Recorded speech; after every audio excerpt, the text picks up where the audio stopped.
ایک بادشاہ تھا، اس کا باپ بڑا کامیاب تھا تو وہ بڑا ناکام رہا، تو بالآخر ایک دن کسی نے اس کو گرفتار کر لیا۔ بادشاہ ہونے کے باوجود دشمنوں کے قابو میں آ گیا۔ کس طرح؟ اس کے پاس بندوق تھی گولیوں سے بھری ہوئی، تو اسے اچانک ایک پرندہ نظر آیا تو اس نے ایک گولی نہیں ماری، اس نے ساری بندوق ہی خالی کر دی۔ اتنی گولیاں برسائیں، قریب وزیر تھا سمجھدار، اس نے روکا بھی، اس نے کہا بادشاہ سلامت، آپ غلط کر رہے ہو، چپ کر، تیری جیب سے خرچ کر رہا ہوں۔ گولیاں برسائیں تو وہ بندوق خالی ہو گئی، پرندہ بھی نہ مرا۔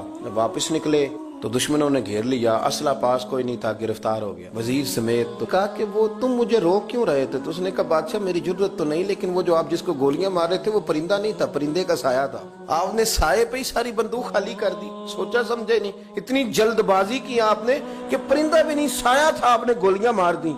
اور حال یہ ہے کہ اب ہم گرفتار ہو گئے، تھوڑا اگر وقت گزارتے، توقف کرتے، تھوڑا ٹھہرتے، بڑی ساری چیزیں ٹھیک ہو جاتی۔ میرے رسول کریم صلی اللہ علیہ وسلم کی آپ کبھی چیزیں کھول کے دیکھیں، وہ عثمان بن طلحہ نے فتح مکہ کے موقع پہ کہا تھا میں آپ کو چابی نہیں دوں گا، تو حضور نے فرمایا تو نہ دے، ایک وقت آئے گا میں تجھ سے لے لوں گا۔ 10 سال گزر گئے، اللہ کے نبی تھے نا، سویرے بھی سارا کو ٹھیک ہو سکتا تھا، پر 10 سال بیت گئے، 10 سال کے بعد جب مکہ فتح ہوا تو پھر رسول کریم نے فرمایا پھر چابیوں کے بارے میں کیا خیال ہے؟ تو وقت تو دینا، آپ کو تو جلدی بڑی ہے، ہمارے نوجوانوں کو بڑی جلدی ہے۔ بچہ لے کے آتے ہیں، لوگ کہتے ہیں پیر صاحب اس کو درس نظامی پڑھانا ہے، اچھا جی ٹھیک ہے پڑھائیں، سال کتنے لگیں گے؟ 8، کہتے ہیں پورے 8؟ ہاں جی پورے 8 سال۔ تو میں کہتا ہوں 8 سال میں بھی یہ عالم نہیں بنے گا، میں صحیح کہہ رہا ہوں۔ درس نظامی جب بچہ پڑھ لیتا ہے تو اسے علم پڑھنے کا طریقہ آتا ہے، پھر ساری زندگی مطالعہ کرنا ہے، پھر ساری زندگی ریسرچ کرنی ہے، پھر کتابیں پڑھنی ہے، پھر محقق بننا ہے، ورنہ آپ کی تعلیم مکمل ہوگی لیکن آپ کے لفظوں میں کچھ بھی نہیں ہوگا۔ اس کے لیے آپ کو پڑھنا ہے، ساری زندگی سیکھنا ہے۔ اور میرے نبی پاک علیہ السلام نے جو ہمیں کہا تھا نا کہ ماں کی گود سے لے کر قبر کی گور تک، حضور اتنا لمبا پیریڈ دے دیا آپ نے پڑھنے کا۔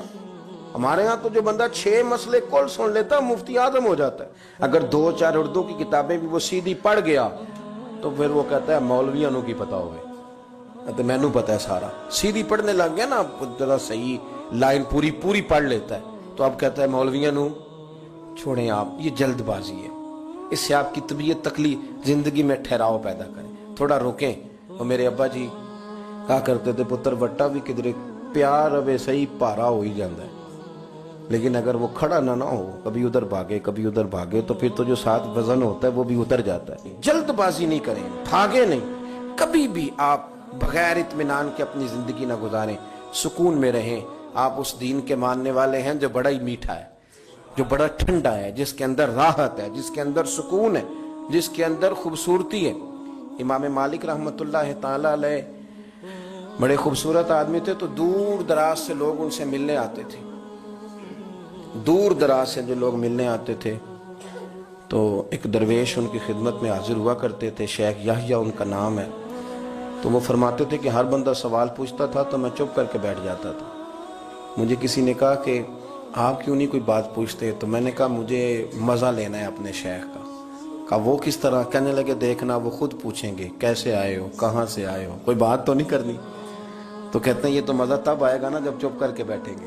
کیا کہا تھا کسی نے؟